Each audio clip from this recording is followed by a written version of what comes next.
Sawadee Cup, welcome to Thailand News. Today's slightly longer version today, and we start with a bit of a ride around my local community just to see what it was like today.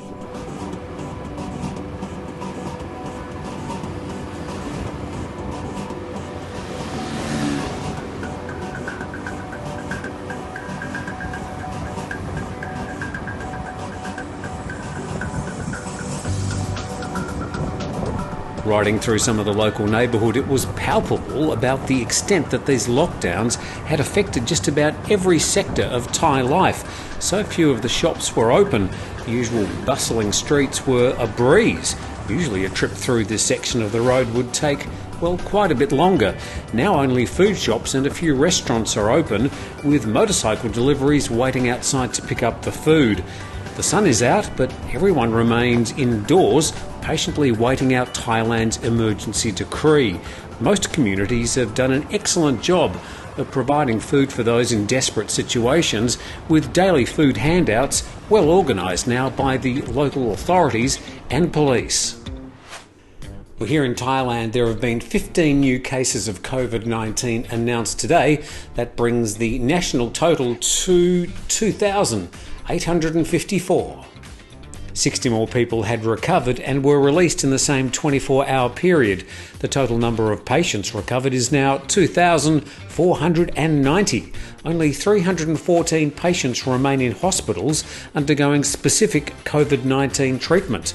Of the new cases, the majority were very close contacts, often live-in family members of previously confirmed cases.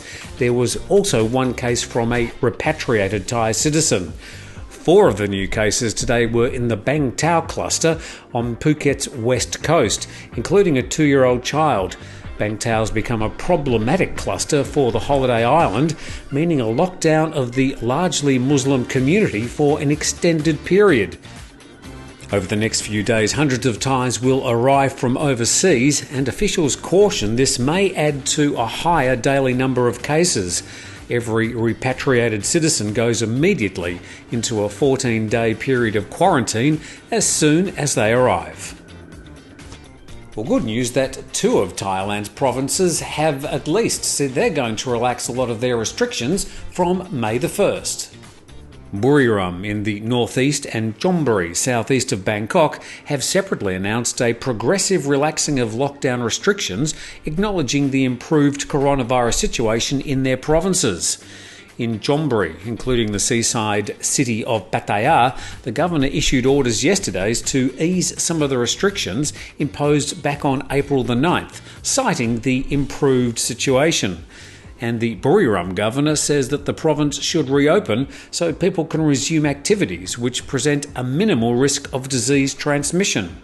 He also said all people in Buriram, 15 years or older, whether residents or not, will each be issued with a sticker to be attached to their ID cards or passports. Anyone leaving the province will have the stickers removed, and upon their return to the province will have to enter a 14-day quarantine. Next Monday, the day before the weekly cabinet meeting, the National Security Council are going to be putting a proposal to the Thai Prime Minister Prayut Chan-o-cha. It's rumoured that they'll be recommending the relaxation of some current restrictions to allow some businesses and daily activities to resume amid the COVID-19 crisis. The PM has the right to extend the current emergency decree for up to 90 days under the Thai constitution.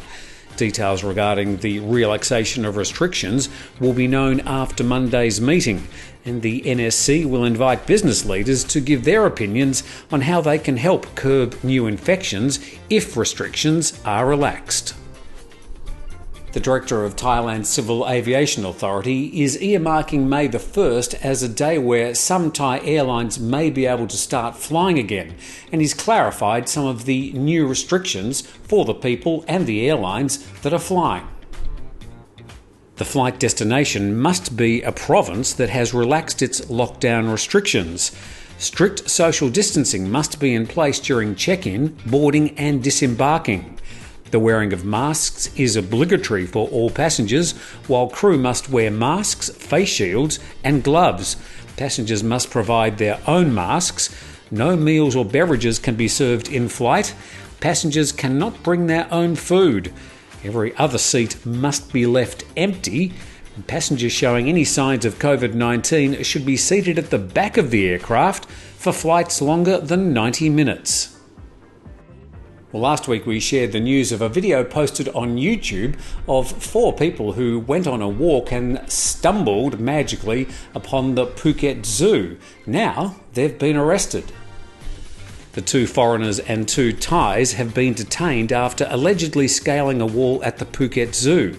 They shot videos of crocodiles and tigers, then posted them online asking for public donations to help the abandoned animals. The police report says that the zoo security guard reported 4 people climbing over the zoo's perimeter wall around 6 p.m. on April the 14th and recording videos of some of the animals. The 3 men and 1 woman have now been charged with a violation of the Computer Crimes Act and trespassing on private property. The suspects all deny the charges and engaged a lawyer. The zoo is now closed, as are all animal entertainment venues, by order of the Phuket governor. Their lawyer claims the whole situation is all a misunderstanding. He told reporters that his client had asked the zoo owner's mother to enter the zoo after being told the animals were not being fed. He said that the mother would be a witness for the defence. Not too far away from Thailand is Singapore, where there's been a sudden spike in new cases of COVID-19. It's doubled in the past week and up from just 1,000 at the start of this month. The city-state now has the highest number of reported cases in Southeast Asia. The vast majority of the new wave of cases are among Singapore's estimated 3,200 migrant workers living in cramped dormitories. This week, Singapore said it would stop the daily movement of the workers in and out of all dormitories. Workers in essential services who've tested negative have been moved to other accommodations. The rest will remain in virtual concentration camps where the risk of infection has been evaluated as extremely high. And speaking of migrant workers, in Bangkok, 15 migrant workers have been arrested for allegedly working after curfew hours. The construction workers were stopped at a checkpoint on the Bang Tao road as they were making their way home from having worked overtime at the Yellow Line monorail project. Their employer vigorously disputed the charges and has taken to social media to air her grievances, claiming the workers were in possession of a special travel permit, which the arresting officers allegedly tore up during the arrests. Police responded by saying the permits don't cover working at night, as this is not included in the exemptions listed as essential night shift workers, such as medical and logistics staff. When asked about the checkpoint officers tearing up the permits presented by the workers, police say the officer thought they were scrap paper. The workers have been released on a bond of 40,000 baht each. Indonesia's announced a ban on all air and sea travel in and out of the archipelago in an attempt to control the coronavirus during Ramadan, which started today. The temporary ban takes effect from today and covers the end of Ramadan, when millions would traditionally return to their hometowns. The latest measure will not apply to emergency, diplomatic or cargo transport. Returning Indonesian citizens from abroad and foreigners who reside in the archipelago will also be exempt.